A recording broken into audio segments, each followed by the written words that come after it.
Hello dear students and welcome back to my channel.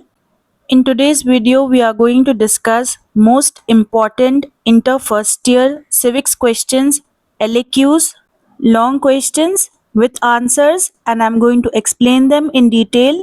First one, what is the legislature? What are its functions? तो legislature जो है वो government का एक हिस्सा होती है जो कि कानून बनाती है। गवर्नमेंट के तीन मेन ऑर्गन्स हैं, उसमें से एक है लेजिस्लेचर और दूसरे दो ऑर्गन्स है एग्जीक्यूटिव और जुडिशियरी। लेजिस्लेचर को लॉ मेकिंग बॉडी भी कहा जाता है। जो डेमोक्रेसी होती है यानी कि डेमोक्रेटिक गवर्नमेंट, उसमें मेंबर्स जो लेजिस्लेचर के होते हैं उन्हें लोग ही सेलेक्ट करते हैं यानी कि इलेक्ट करते हैं। इंडिया में जो लेजिस्लेचर सेंट्रल लेवल पर है उसे पार्लियामेंट कहा जाता है, जिसके दो घर हैं। एक है लोकसभा जिसे लोअर हाउस कहा जाता है और दूसरा है राज्यसभा जिसे अपर हाउस कहते हैं। मेन फंक्शंस ऑफ लेजिस्लेचर यानी कि एक लेजिस्लेचर क्या क्या काम करता है। Number 1, law making. ये सबसे ज़रूरी काम होता है लेजिस्लेचर का कि वो कानून बनाता है। जितने भी पुराने रूल्स है, लॉज है, उसे वो चेंज करता है और रिमूव करता है लॉज को जो कि यूजफुल नहीं है। Second one is control over executive. Legislature ध्यान रखता है, चेक करता है कि एग्जीक्यूटिव प्रॉपरली काम कर रहा है या नहीं। लेजिस्लेचर सवाल पूछ सकता है, मोशन पास कर सकता है, यानी कि अगर कोई लेजिस्लेटिव मेंबर कोई भी चीज़ को प्रपोज करे यानी कि सजेस्ट करे, उसे भी वो आगे लेकर जा सकता है। वो डिस्कशंस कर सकता है लोगों के बीच, it can hold discussions. Third is passing the budget. Legislature budget को पास करता है, साल भर का जो देश का बजट है, एनुअल बजट। जो गवर्नमेंट है वो कोई भी पैसा स्पेंड नहीं करती है बिना लेजिस्लेचर के अप्रूवल के यानी कि उसकी रजामंदी के, उसकी परमिशन के। Amendment of constitution. कई सारे देशों में जो लेजिस्लेचर है उसके पास ताकत होती है कि वो भारत के कॉन्स्टिट्यूशन बुक में चेंजेस ला सके जब भी ज़रूरत पड़े। Fifth one, peoples representation. जो लेजिस्लेचर होता है वो रिप्रेजेंट करता है यानी कि बोलता है लोगों की तरफ से, यानी कि जो भी लेजिस्लेचर के मेंबर्स हैं वो बात करते हैं लोगों की प्रॉब्लम्स के बारे में और कोशिश करते हैं उन प्रॉब्लम्स को सॉल्व करने की। Sixth one is debate and discussion. Legislature एक ऐसी जगह है जहां पर मेंबर्स बात करते हैं नेशनल और पब्लिक इश्यूज यानी कि प्रॉब्लम्स के बारे में। इससे मदद मिलती है बेटर फैसले लेने में, डिसीजंस। कंक्लूजन यानी कि एंड। जो लेजिस्लेचर है वो बहुत ज़रूरी होता है एक डेमोक्रेसी के लिए। लेजिस्लेचर ऐसे लॉज बनाता है जिससे लोगों की भलाई होती है। ये कंट्रोल करता है एग्जीक्यूटिव को, प्रोटेक्ट करता है सिटीजन्स के राइट्स को। अगर ये ऑर्गन ऑफ द गवर्नमेंट यानी कि लेजिस्लेचर स्ट्रांग हो तब आपकी डेमोक्रेसी स्ट्रांग होती है, यानी कि government of the people, for the people and by the people. Question number 2, what are the essential conditions for the success of democracy. यानी कि क्या कंडीशंस की वजह से हमारी डेमोक्रेसी कामयाब हो सकती है। सो डेमोक्रेसी जो है एक तरह की गवर्नमेंट होती है जिसमें लोगों के पास पावर होता है। इंडिया में डेमोक्रेसी है, यहाँ पर लोग अपने लीडर्स खुद चुनते हैं थ्रू इलेक्शंस। डेमोक्रेसी में हर इंसान बराबर होता है, एक समान होता है और उसके पास हक होता है, राइट होता है, जैसे कि बोलने का राइट, वोट करने का राइट और फ्रीली जीने का राइट। लेकिन एक डेमोक्रेसी बस तभी कामयाब होती है जब इम्पोर्टेंट कंडीशंस को फॉलो किया जाए। नाउ लेट्स सी वो एसेंशियल कंडीशंस क्या है। Number 1, education. ये ज़रूरी है कि लोग एजुकेट हो, पढ़ाई लिखाई कंप्लीट करें ताकि वो वोट कर सके समझदारी के साथ और वो समझ पाए कि क्या सही है और क्या गलत। बिना एजुकेशन के लोग गलत लीडर्स, खराब लीडर्स को चुनते हैं अपने देश के लिए। Second one, political awareness. Citizens को पता होना चाहिए कि देश में क्या हो रहा है। ये ज़रूरी है कि वो न्यूज़पेपर्स पढ़ें, न्यूज़ देखें और सवाल पूछें अपनी गवर्नमेंट से। Third one, free and fair elections.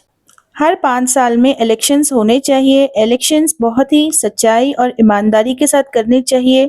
Her adult को हक होना चाहिए कि वो वोट कर सके बिना डर के और बिना किसी प्रेशर के। Fourth one is rule of law. एक अच्छी डेमोक्रेसी में हर कोई रूल्स को, लॉज को फॉलो करता है। और कोई भी इंसान लॉ के ऊपर नहीं होता, not even the prime minister. Fifth one is independent judiciary. जितने भी कोर्ट्स हैं उन्हें फ्री रखना चाहिए पॉलिटिक्स से। जजेस को चाहिए कि वो फेयर डिसीजंस ले ताकि वो प्रोटेक्ट कर पाए लोगों के राइट्स को। Sixth one, freedom of speech and media. लोगों को ये आज़ादी मिलनी चाहिए कि वो फ्रीली एक्सप्रेस कर पाए, बता पाए अपने आइडियाज़ को। जो मीडिया है वो फ्री होनी चाहिए ताकि वो सच को रिपोर्ट कर पाए बिना किसी डर के। Seventh one, respect for rights and duties. Citizens को हक है कि वो अपने राइट्स को एंजॉय करें और अपनी ड्यूटीज़ को निभाए, जैसे कि वोटिंग देना, टैक्सेस को पे करना और लॉज को फॉलो करना। Eight one is strong opposition. एक स्ट्रॉन्ग ऑपोजिशन पार्टी एक पॉलिटिकल पार्टी होती है जो कि चैलेंज करती है उस गवर्नमेंट को जो कि ऑलरेडी रूल कर रही है एंड क्वेश्चन करती है उसके पॉलिसीज़ को और ऑफर करती है ऑल्टरनेटिव सॉल्यूशंस, जिसकी वजह से डेमोक्रेसी हेल्दी रहती है, यानी कि अच्छी चलती है। कंक्लूजन, डेमोक्रेसी सक्सेसफुल होने के लिए उसके सिटीजन्स का एक्टिव रहना, एजुकेटेड रहना और जिम्मेदार रहना बहुत ज़रूरी है और गवर्नमेंट का ऑनेस्टली काम करना फेयर तरीके से लोगों के लिए बहुत ज़रूरी है। ये सारे कंडीशंस मिलकर डेमोक्रेसी को स्ट्रांगली ग्रो होने में मदद करते हैं। Question number 3, define state and discuss the essential features. एक स्टेट एक ग्रुप ऑफ पीपल होता है जो कि एक स्पेसिफिक प्लेस पर रहते हैं, यानी कि स्पेसिफिक एरिया। हर स्टेट की अपनी एक गवर्नमेंट होती है जो उसके लिए लॉज बनाती है और उन लॉज को फॉलो भी करती है। जो स्टेट है उसके पास पूरा कंट्रोल होता है उस ज़मीन का और लोगों का जो उसके बॉर्डर्स के अंदर रहते हैं। जो स्टेट है वो फैसले ले सकता है बिना किसी और देश से पूछे। अब इसकी डेफिनेशन है गिवन बाय वुड्रो विल्सन, एक फेमस स्कॉलर है। The state is a people organized for law within a definite territory. यानी कि एक स्टेट एक ग्रुप ऑफ पीपल है जिन्हें ऑर्गेनाइज किया जाता है कानून के लिए एक स्पेसिफिक टेरिटरी में, यानी कि एक स्पेसिफिक एरिया में। यानी कि लोग, ज़मीन, गवर्नमेंट और उस गवर्नमेंट के लॉज, ये सारी चीज़ें मिलाकर बनता है एक state. Let us see 10 features that every state must have to exist. Number 1, population. एक स्टेट के अंदर उसके लोग होने चाहिए, बिना लोगों के एक स्टेट बन ही नहीं सकता। Number 2 is territory. एक स्टेट के अंदर एक फिक्स्ड ज़मीन होनी चाहिए, यानी कि टेरिटरी। ये एरिया इंक्लूड करता है गांवों को यानी कि विलेजेस को, शहरों को यानी कि सिटीज़ को, नदियों को यानी कि रिवर्स को और वहाँ के पहाड़, mountains.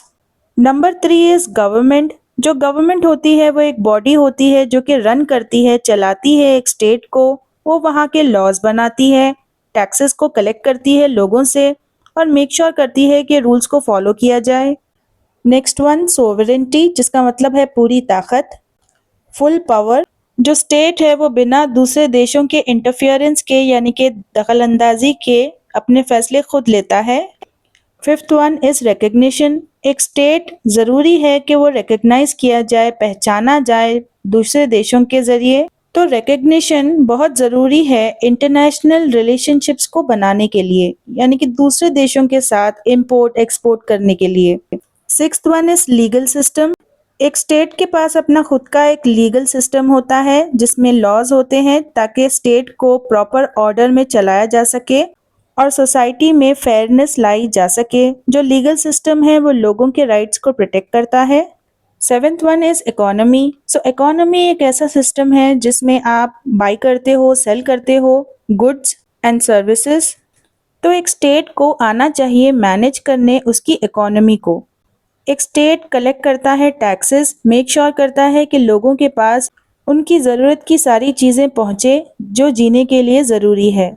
Eight one is social services. एक स्टेट प्रोवाइड करता है सोशल सर्विसेज जैसे कि हेल्थ केयर, एजुकेशन, ट्रांसपोर्टेशन उस देश के रहने वाले लोगों को ताकि वो उनकी ज़िंदगी को इम्प्रूव कर सके, improve the life of its citizens. Ninth one is military force. एक स्टेट के पास अपनी खुद की मिलिट्री होनी चाहिए और पुलिस फोर्स भी, ताकि वो प्रोटेक्ट कर पाए उसकी ज़मीन को, एक्सटर्नल थ्रेट्स यानी कि आतंकवादियों से, और मेंटेन कर पाए पीस को बॉर्डर्स पर यानी कि देश की शांति बनी रहे। 10th one is citizenship. एक स्टेट के अंदर जो लोग होते हैं वो वहाँ के सिटीजन्स होते हैं और उनके पास राइट्स होते हैं, जैसे कि राइट टू वोट, और एज ए सिटीजन उनकी रिस्पॉन्सिबिलिटीज भी होती हैं, जैसे कि टैक्सेस को भरना। कंक्लूजन यानी कि and, all these 10 features are important for a state to work. अगर इनमें से एक भी ना हो तो एक स्टेट प्रॉपरली काम नहीं कर सकता। It cannot function properly. Students will continue in part 2 as the videos become long. Students, if you think I was able to help you, then don't forget to hype this video and don't forget to contact me on my Telegram ID if you want easy notes. Do check out the playlist that I gave in the comment section and hit the bell icon to get notified for my next upcoming video.